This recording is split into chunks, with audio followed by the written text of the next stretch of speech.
on ground kind of real world, on ground political experience in that. Thank you, Samyukta. I'll take some time to just get into the topic. And you marked a very important year called 2014 and the constitutional evolution. Many times when you go to the Western institutions, it might send a different message that there is something happening in Indian constitution post 2014, and what is happening is the current government trying to distort the constitution. This is a general feeling that at the Western side, I keep seeing it, be it in Oxford and other places. We have to understand, if at all we are talking about constitution, the ethos of constitution, protecting the constitution, it is more in the last few years. I'm going to make certain comparisons post 2014 and before that. Our constitution is amended about 106 times, 106 times till now. And post 2014, we have done it 8 times, starting from 99th Amendment, 100 till 106.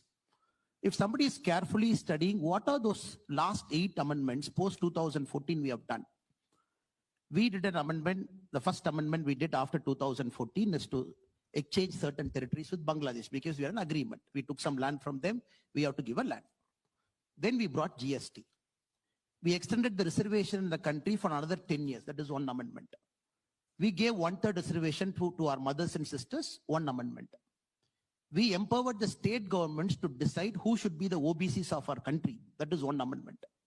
We gave a constitutional mandate to the OBC Commission. This is one. These are the 8 amendments we have done post 2014, which each of those single amendment has actually strengthened the constitution, taking the constitution forward, so that what you mentioned about the preamble of the constitution, it is strengthening.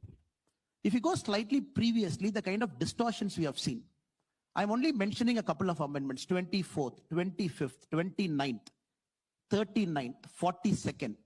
These amendments I'm mentioning in particular because these are classics. When somebody talk about, oh, we preserved the identity of Bharat post 2000, post 1947 till about 2014, now everything is distorted.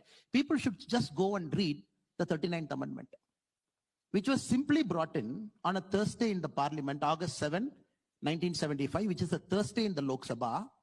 They brought an amendment to say nobody can question the election of a Prime Minister, the President, the Vice President, and the Speaker on a Thursday.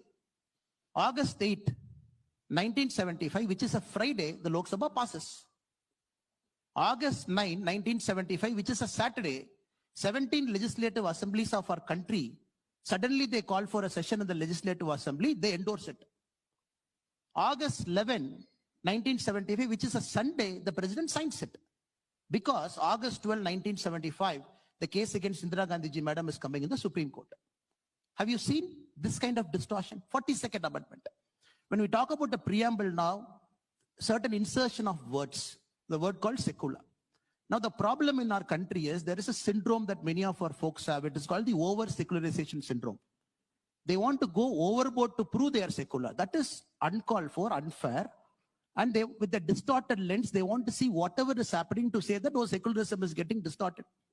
Even the recent attack that happened in Pahalgam, which Arnabji very evocatively spoke. If you look at some of the narratives that is happening, they say, no, among the 26 killed, 25 are Hindus, 1 is Muslim, which means the terrorist folk did not see a difference between Hindu and Muslim. But none of them carefully study the modus operandi. None of them carefully study what he said, what was actually happening in the field that particular day. I would say it is a very unfair defense. Many a times I keep facing it. 4 months when I did a small fellowship in Oxford, every single day in the professors in UK, my only job from morning till night was defending that we are not doing anything wrong in our country. It is not a kangaroo court that is running our country. We are elected by the people. We have a mandate.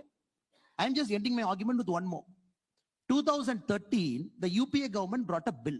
Luckily, it did not become an act. If I'm recalling that bill for you, it says Prevention of Targeted Violence, Communal Violence, 2013. If somebody is reading that bill, it came into the parliament. It was debated in parliament. If you read that bill, it says a communal violence can be done only by a majority community against a minority community. It says only Hindus can always be the aggressor. It is all the time the Muslims are the people who are suffering at the hands of Hindus. Luckily, the Congress government withdrew in 2013 because the elections were coming. It was becoming a big blowback. This kind of bills, this kind of debates happening. When my friend says that our Parliament hasn't sat much. People just have to compare the dates. If people's job coming into the Parliament is to oppose one man for the sake of opposing from morning till evening, not allowing the business of the House to happen, and then squarely putting the blame on the government. Did any point of time the government of the day now not call the Parliament? Did they not invite the President to come and give the address? Did they prorogue the Parliament endlessly to say that the Parliament will not sit on a particular date? It is every elected person of this country has got a common wisdom to make sure the institutions of different government function normally. And that is very unfair. I'm very happy that you are starting this particular conclave with this topic so that people should understand what happened for the last 250 years was like a speed bump, a roadblock. Now we are only trying to set things in right historical context, because in my table also you have mentioned Vikshit Bharat and the promise of a civilizational state. It is important that India should progress towards something called a civilizational state. And a lot of steps is happening in the last 11 years to make sure that is going to happen right in the times you are going to live. Thank you.